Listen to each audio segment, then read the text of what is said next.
I am sure that there are aliens that are aware of what I'm doing.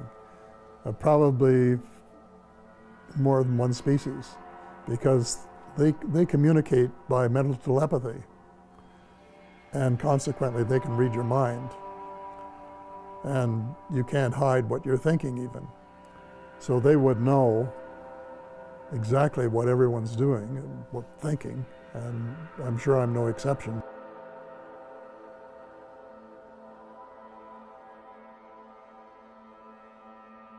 But just as children survive the idea of the tooth fairy and Santa Claus when they become adult, I think that tax-paying citizens are quite capable of accepting the new and broader reality that we live in a cosmos teeming with life of various sorts.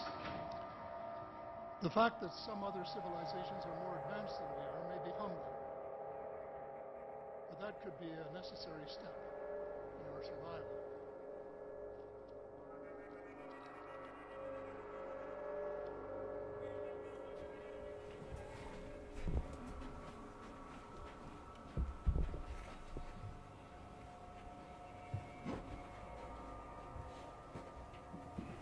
It's very heavy. When was that made? 40 or 50 years ago, back when I was in my heyday. Sometime, I guess. My interest in UFOs was not very great until 8 years ago. When I was Minister of Defense, of course, I got sighting reports, but I was too busy unifying the Canadian Armed Forces to be able to worry about them. So I wouldn't say I was a skeptic. I wasn't. I was an agnostic. I didn't know whether they were real or whether they weren't. But there was a young man in Ottawa whose name was Pierre Juno, and he started sending me things about the UFO file. One of the things he sent me one day was a book called The Day After Roswell, and I found it absolutely fascinating. While I was reading the book, my nephew said, "What are you reading?" I told him what it was, and he said, "Well, I'm a skeptic." A couple of days later, he phoned and said, I was talking to the general.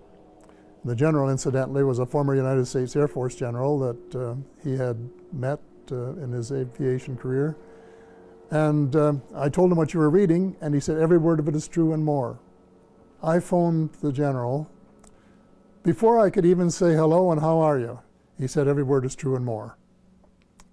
And he said that there had, in fact, been face-to-face meetings between United States officials and extraterrestrials from other star systems. And with that assurance, I decided to go public and say, for the first time, of anyone of cabinet rank from the G8 group of countries, that UFOs are as real as the airplanes flying over your head, and said it without any restriction whatsoever. As soon as the wire systems had got the story out, information started coming in. Dozens of emails with personal experiences of how people have seen vehicles flying over their homes, and in some cases how they've been abducted. And I got these things from many places, including a lot of other countries. I would not attempt to say how many terrestrials are living on Earth at the present time. I have reports of several species that are here and have bases here. There's one species that looks something like a praying mantis. And then the short grays are the ones that you see in the cartoons. The tall grays look much different. They look more like humans. And the Nordic blondes, for example, are so similar to humans that they can walk down the street and not be detected. None of them are exactly the same. They are way ahead of us in medicine, agriculture, and still, I guess, presumably in technology. There's no question the U.S. government took this whole idea of advanced technology very seriously and started back engineering and spending a lot of money on it soon after the crashes at Roswell in 1947. They have a very interesting way of keeping things quiet, and that is everything is on a need to know. So you could be working in a lab, or you could be making some kind of piece of machinery, and you wouldn't know what it was for. And then the guy that gets it, he would only know what it fits into. And this goes all the way up to the ladder. The rating was higher, the security rating was higher than for the H-bomb. So one of the top, and still is. That's the way it works. Which technologies are you certain that have been shared with us from extraterrestrials? Fiber optics, microchips, Kevlar, and improved lasers, and a whole range of things where their technology was much improved or advanced from ours, light years ahead, really, I think. Those were just the obvious ones that were fed into American industry, and more have been since.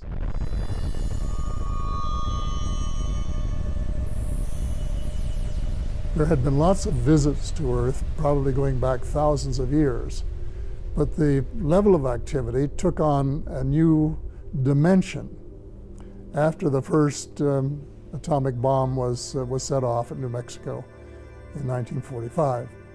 And all of a sudden, the number of sightings increased. And my thesis is that because they know something we don't know, and that is every atomic bomb that is put off on Earth has an effect on other parts of the cosmos. They were concerned about it.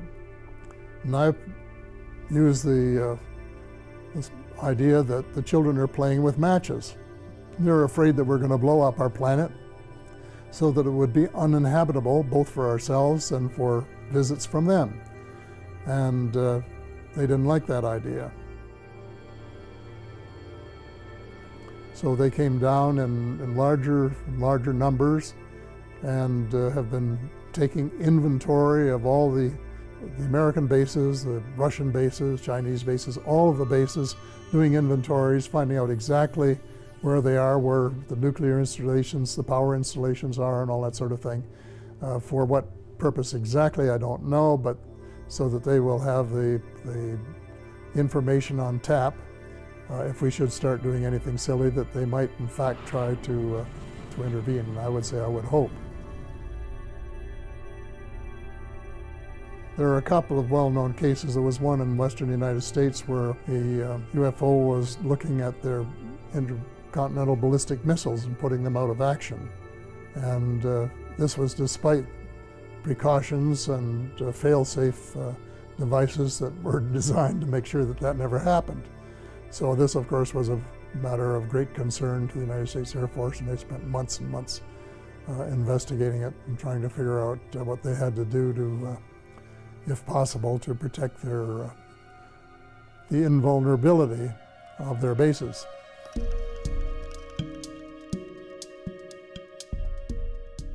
One of the problems I had when I first went public was newsmen saying, well, have you ever seen one? And I said, no. And then they said, well, then we can't really take you seriously. But my first actual sighting, I was at my place in Muskoka a couple of years ago for Thanksgiving. My wife Sandra said, going out to look for stars. And here was this very, very bright star right out over the bay. We both looked at it, and all of a sudden we saw it change location in the sky by 3 or 4 degrees in 3 or 4 seconds. Well, stars and satellites and airplanes don't do that. They can't do it. And it was a tremendously interesting experience, and one, of course, that confirmed my beliefs that they are real. After I went public, my daughter, who lives in the old house here at Christmas time, saw one go by her window in the cross behind the boathouse. And the family were saying that they thought that the UFOs had come to get me.